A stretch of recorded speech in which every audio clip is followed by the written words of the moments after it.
Did you know that a smoothie a day is a great way to start adding plants to your lifestyle? So, today we are going to talk about smoothies and we'll talk about the benefits and drawbacks of smoothies because not everybody agrees with smoothies. It's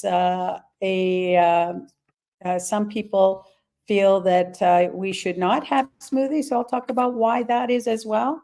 And we're going to talk about how to optimize your smoothies and a guide to be able to create your own green smoothies. All right. So let us get started with what are the benefits of smoothies. So, smoothies actually, um, and I'm talking about green smoothies, and we'll talk more about what type of foods are in the green smoothie. But you're going to have some leafy greens and vegetables, and also some fruit. And we really want to look at having whole foods in our smoothie. And it's not about buying a powder and adding water to it or, an ice cream smoothie or something like that. So we'll talk more about what type of, how to make your smoothie and the ingredients to use. But at the moment, so we can have a very nutrient dense smoothie that's full of our nutrients from our leafy greens and our fruits, and add in some healthy fat and some protein as well. One of the things about smoothies that's really nice is they are easy to digest. What you're doing is you're taking all of those ingredients, putting them into a blender, and blending them into a liquid so that you can drink it. And so when you have all of your fiber is all blended up, it makes it easier to actually digest and absorb the nutrients into your system. It's also a very easy way to get your greens. So that's another great positive because you can add a bunch of greens to your smoothie, and those greens will be, you can add more. So, you could add a big handful of greens that you might put into a salad into your smoothie and get it in to you in a very easy way, especially if if you have kids and they're not really crazy about eating spinach or kale or any of those things, you can add some of those to your smoothie, and it's a good way to hide it, I would say. Um, Sometimes you have to do what you have to do. It's also, so we talked about juices last week, and the fiber is removed when we eat a juice, or when we drink a juice and we make a juice. But in the smoothie, we still have all of the fiber contents, and fiber is very good for our digestive system and our gut health. So keeping the fiber in can help with your that as well. And it's convenient and easy to prepare. So really, all you need to make a smoothie is a blender. You don't have to have any fancy blender. You can buy a NutriBullet or some kind of a one that's just for yourself, a one person blender, and use that. It's easy and convenient, easy to, you can make a smoothie in probably 5 minutes or less and clean up after yourself as well. So it's easy to prepare and easy to clean up. Smoothies are really versatile. There are as many combinations of smoothie recipes as there probably are people in the world. It's a big, you can make a lot of different recipes, different combinations, and we'll talk a little bit more about how you can create your own smoothies and what kind of ingredients to use, but you can kind of pick and choose, and it's really an a la carte, and easy for you to do. It's also easy, to take with you.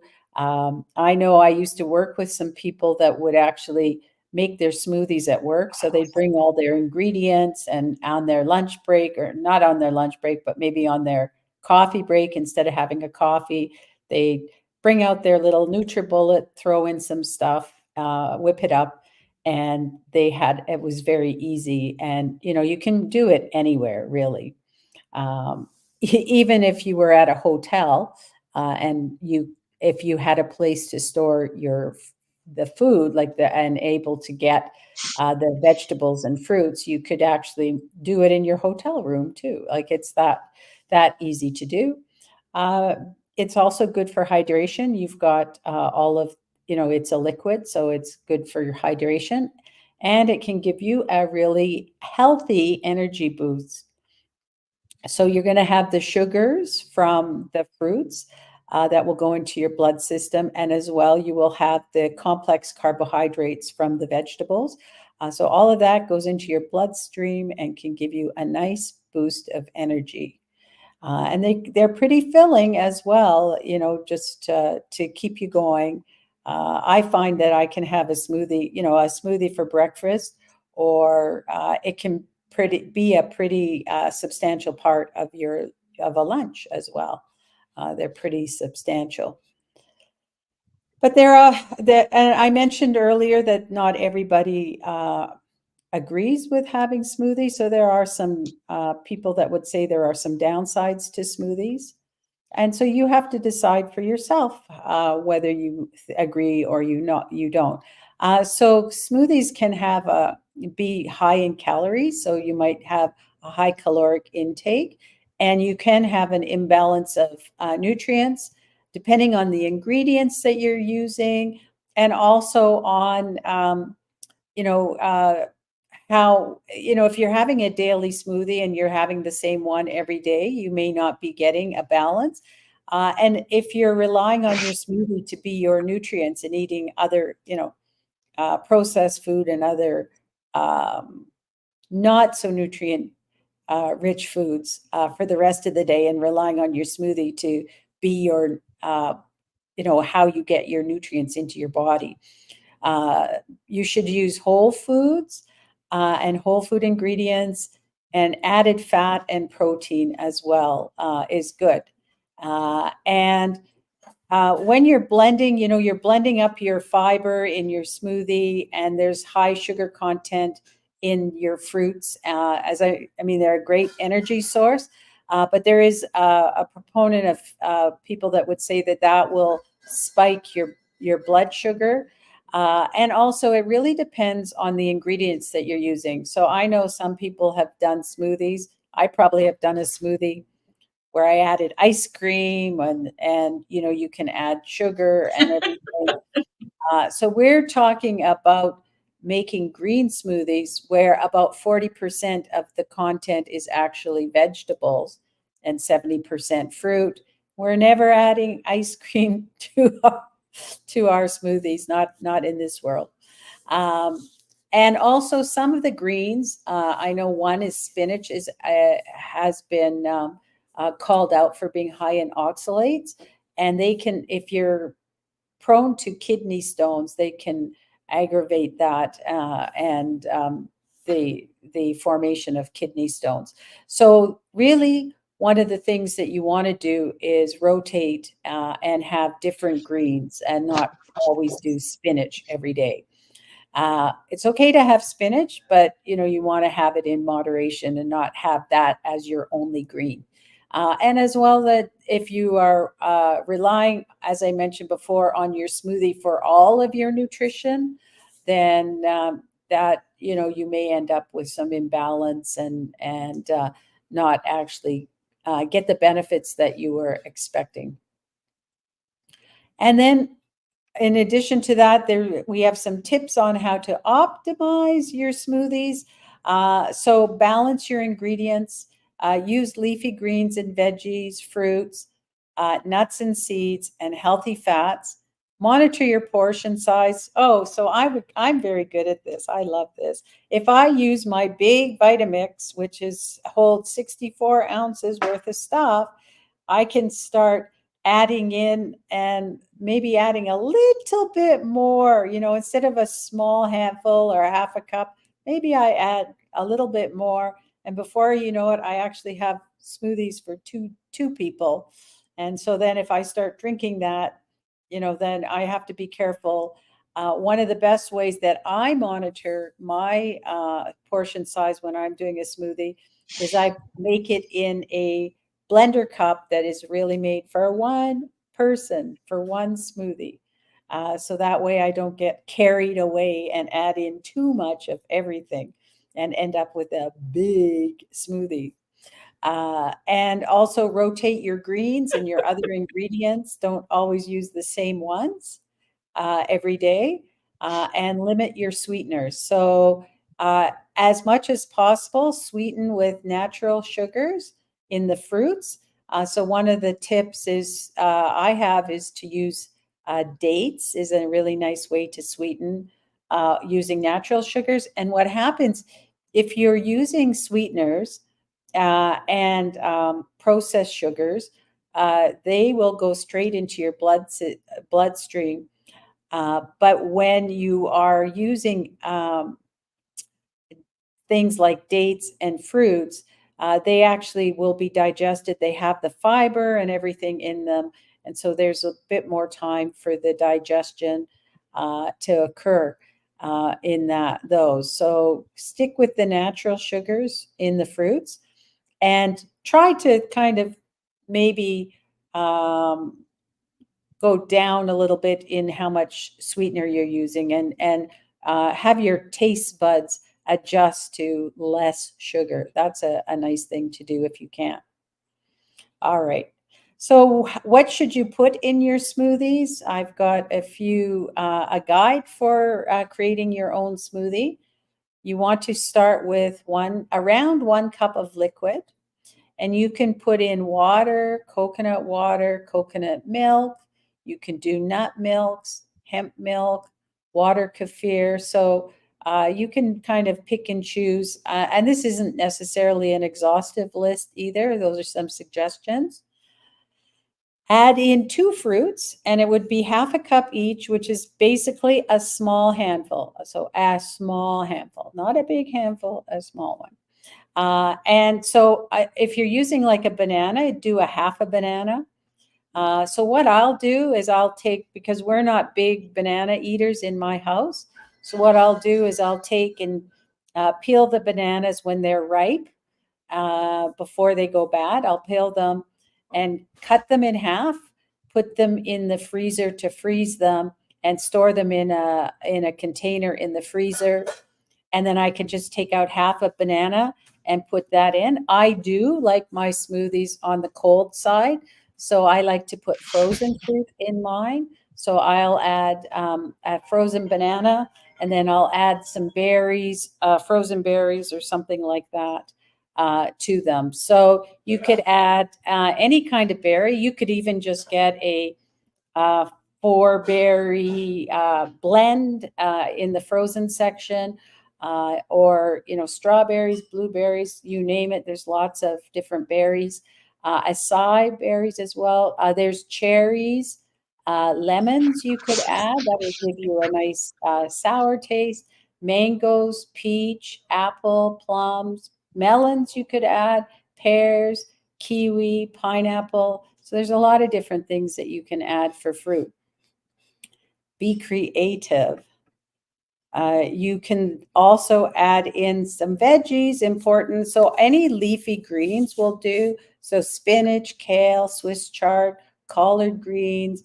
You can add beet or turnip greens, endive, sprouts are really good. So you could add in your veggies and then add in a little bit of sprouts to it.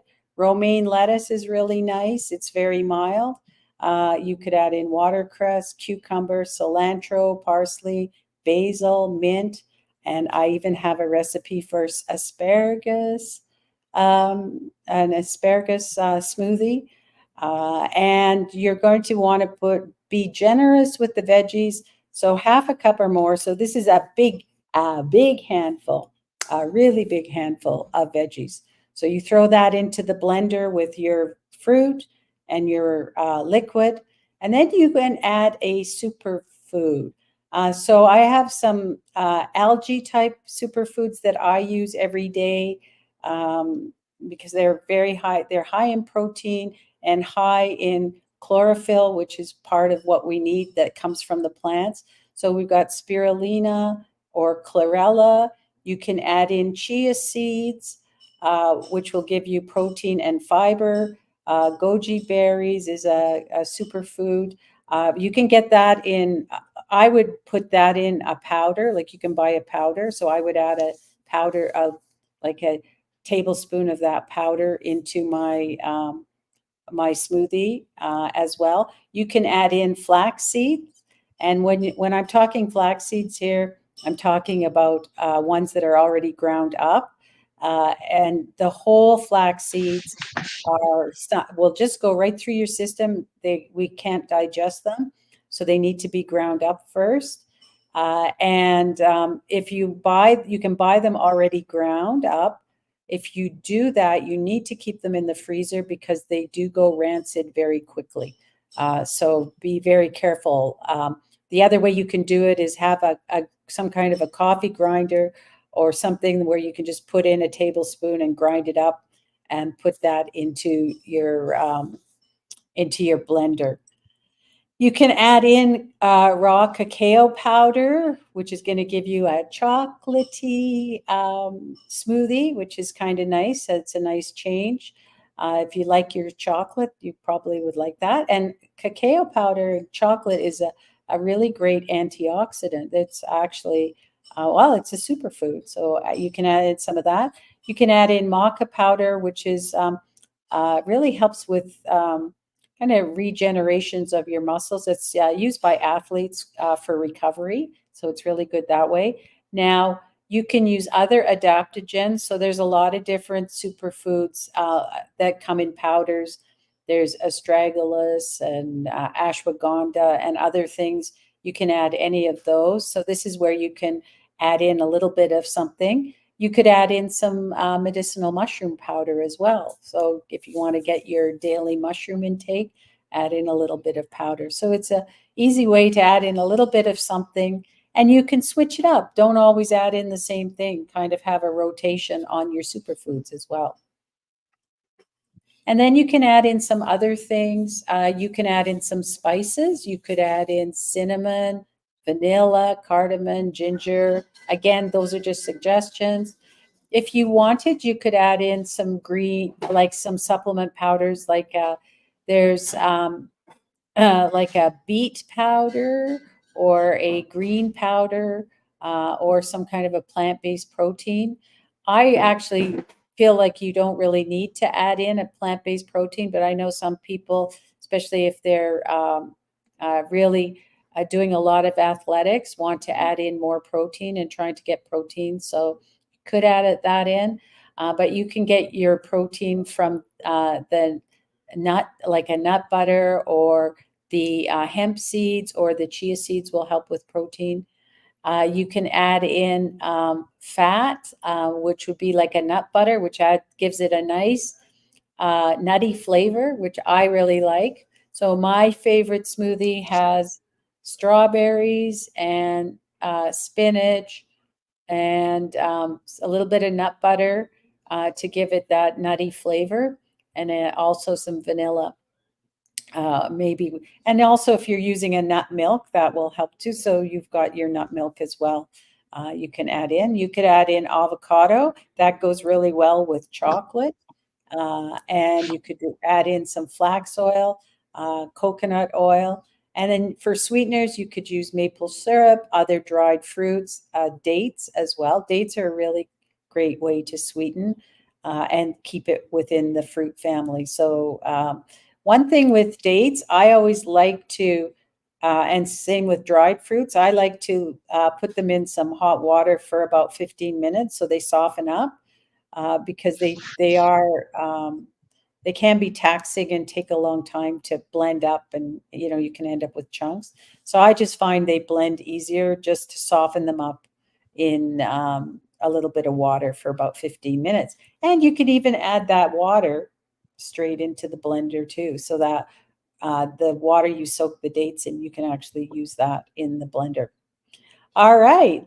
So this is just a little bit on how you can use smoothies. They are a really great way if you are looking to add more nutrition to what you're already your complement, your what you already have in your diet, especially if you're trying to move away from processed foods and animal products. This is a really great start. It's easy and something you can do, and most people find that smoothies taste good, um, because they do have the vegetables and they have more fruit in them than like we would. If I would compare them to the juices, probably as a starter, I think that they taste good. I find sometimes I want to have a little more savory, but you can also make soups that are blended smoothie soups that are really great too. You can blend up in the blender if you want to have more of a savory version. All right. Any questions on that? What smoothies? I know smoothies are something that I think we have talked about quite a bit in different formats and places. But any questions or comments? No? We, yeah. Okay, I have a question. So I want to know if you limit your smoothie to two fruits, or let's say three fruits, can you still call that a smoothie, or it's a drink or something? Maybe you Sorry just if have you, to yeah, I mean, like it. people will call a smoothie anything that's kind of a blended drink, I think. That Okay. and if it's, I mean, other than like a milkshake, right? Which would be Yeah. like usually ice cream and milk or something and some fruit, but mostly I think the term smoothie is used a lot just for blended drinks. What do you think, Okay. Kathy? Yeah. Oh, we lost Okay. Kathy. All right. So yeah, I mean, this recipe, you don't have to follow this recipe, but this, I'm kind of looking at for the nutrient dense version, this is kind of a way to optimize your smoothies. Okay. But you can have, like, you could add three fruits for sure. That's okay. Okay. But also try and get your greens in. Yeah. Okay. All right. I just want to let everybody know that tomorrow we have our exciting Renew and Revive forum. We have a panel of experts on nutrition and wellness that are joining us at 2 p.m. Eastern Daylight Time tomorrow. So we are really excited. Make sure you catch us for that as well. And so we will see you tomorrow for our Renew and Revive forum. Bye for now.